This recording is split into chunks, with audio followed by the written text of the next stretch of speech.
Thank you for your time. Good afternoon. Good afternoon. Yes, I think it's proper to start. It's been a while, like I said earlier. So an overview of some of the President Bola Tinubu's policies, administration's policies instituted by this present administration, and the fallout, of course, on Nigerians. We've seen the price of fuel. We've seen what's happening in the markets and all of that. What do you make of these policies that the likes of IMF says they are necessary steps that we must take as a country? Well, I think the most important thing that we need to do right now is address this social intervention program. The minister involved has corruption of allegation hanging over her, and she's been suspended. But unfortunately, that doesn't mean the program should stop. The government needs to urgently reinstall this program, because you need to have this social intervention program to cushion the effects of the reforms. I think there's a wide consensus on the need for the reforms, but unfortunately, the mode of implementation of the reform has not yielded the desired results because of this social intervention program not working. You cannot go to the dentist to do dental surgery without anesthesia. You can't go and pull out a tooth without anesthesia because the pain will be unbearable. So the social intervention program is the anesthesia that we need to cushion the impact of the social reform.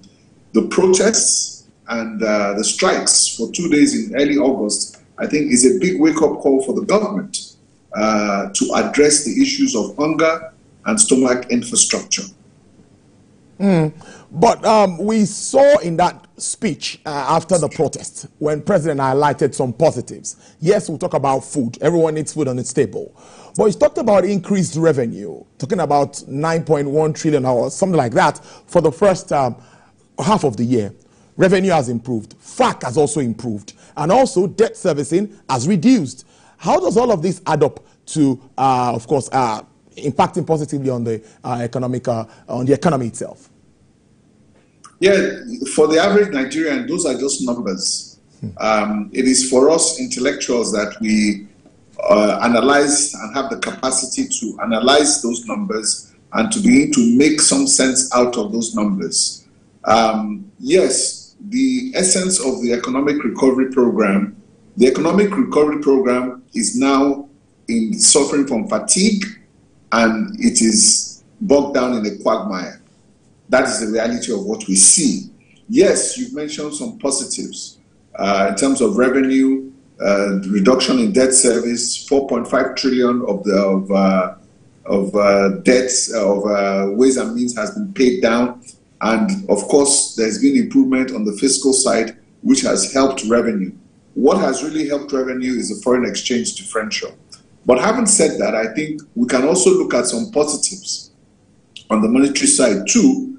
Because while inflation and the growth trajectories are in the right direction, they're still not yet optimal. But what we can say is that we have allayed the fears for a recession. I think we can take that from the back of our minds. But going forward, there is need for the government to refocus its programs because there is no coordination.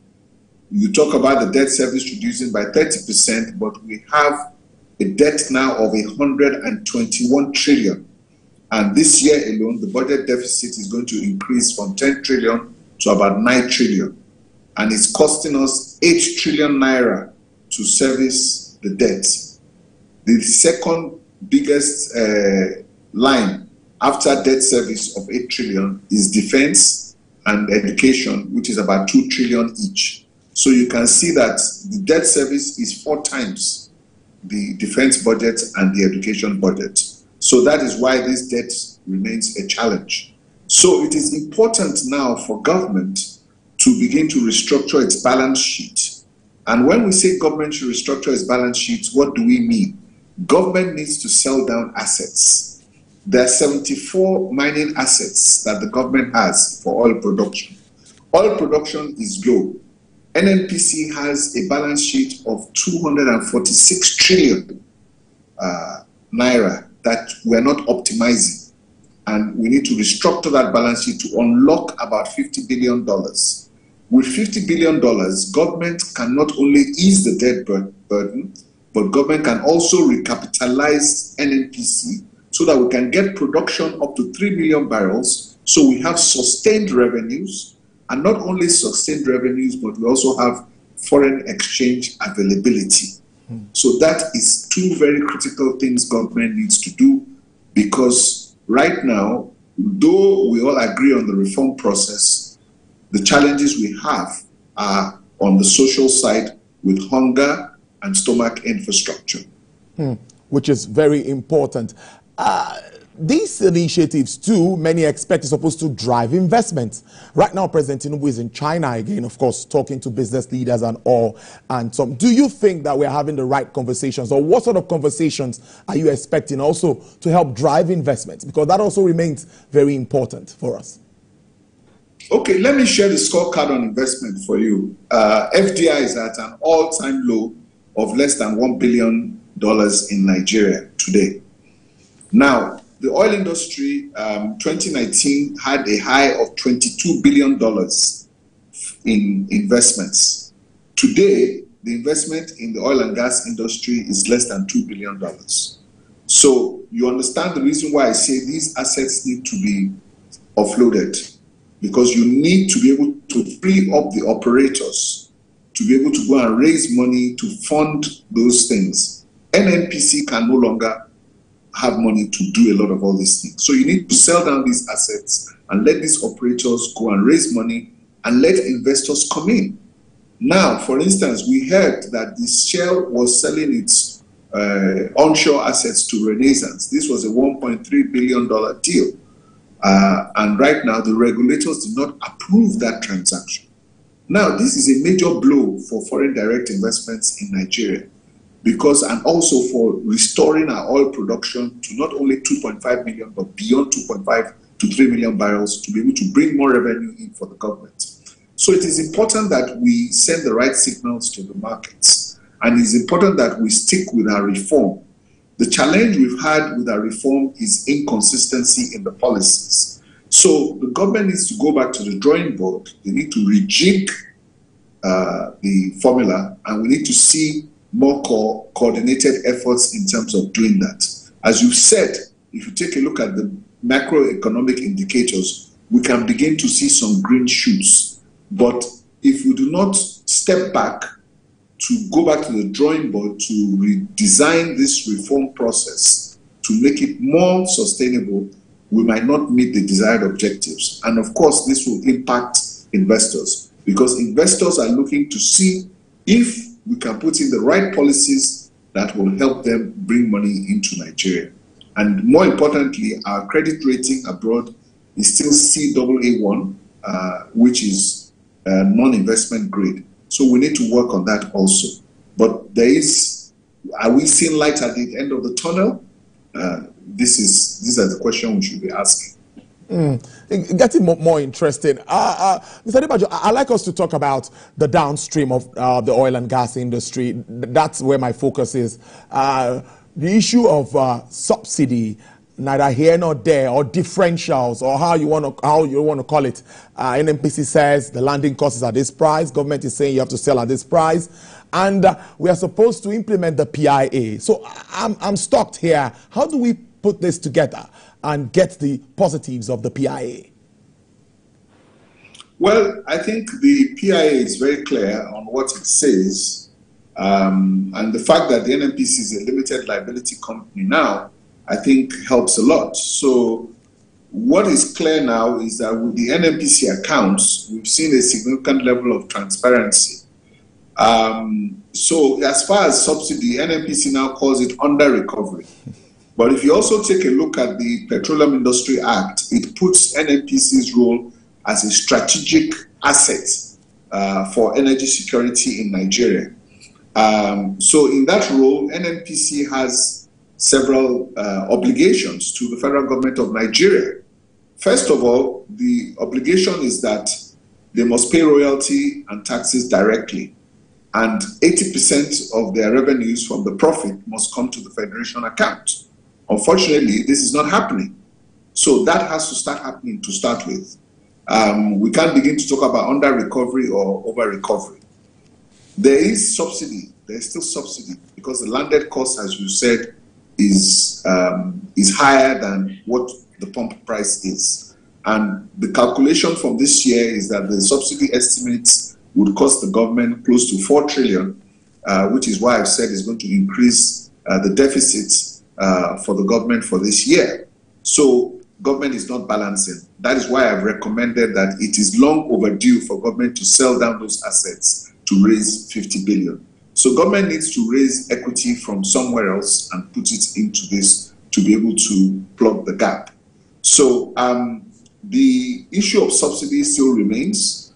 And the solution to that is that we have a Dangote refinery and we also have some local production. And I think the earlier we get the Dangote refinery up and running, the easier it is.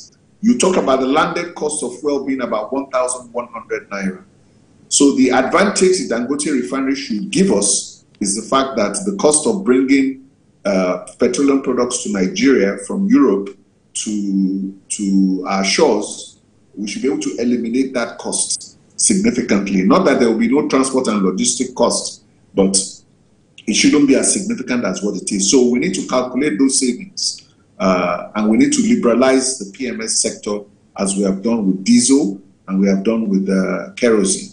So we have the refineries in place, and NNPC also should go and get their own refineries up and running if they can. From what I saw, they've already put out some adverts to get some operators to come and operate their refineries. Not only should they get people to operate those refineries, they need to sell them as quickly as possible because they drain on the natural resources. NNPC currently has all their assets are not bringing in money for their subsidiaries. And they have 22 trillion worth of money they've pumped into those assets that they've converted into loans that are non-performing. So those assets are a drain on our resources, unfortunately. Let's wrap up with the financial sector. That's the banking sector. Mr. Olayemi Cardoso says we are heading for a $1 trillion economy and the banks need to be recapitalized for them to be able to meet up with what the federal government intends to achieve. What is your take with regards to a level of stability in our banks, and as we move for the recapitalization, what are you thinking? What level of positives do you see in this at the end of the day by 2026? Well, I think what is important for us to do is to separate the $1 trillion economy from the banking recapitalization. They're two separate things. Okay. We've lost a significant amount of our GDP from a high of about close to 600 billion. Our GDP is now 230 billion. And Nigeria is now the fourth largest economy in Africa. So instead of going from close to 650 billion to 1 trillion, we are now starting at 230, 250 billion. So as you can see, that is a long road ahead. The Nigerian banking system is very sound.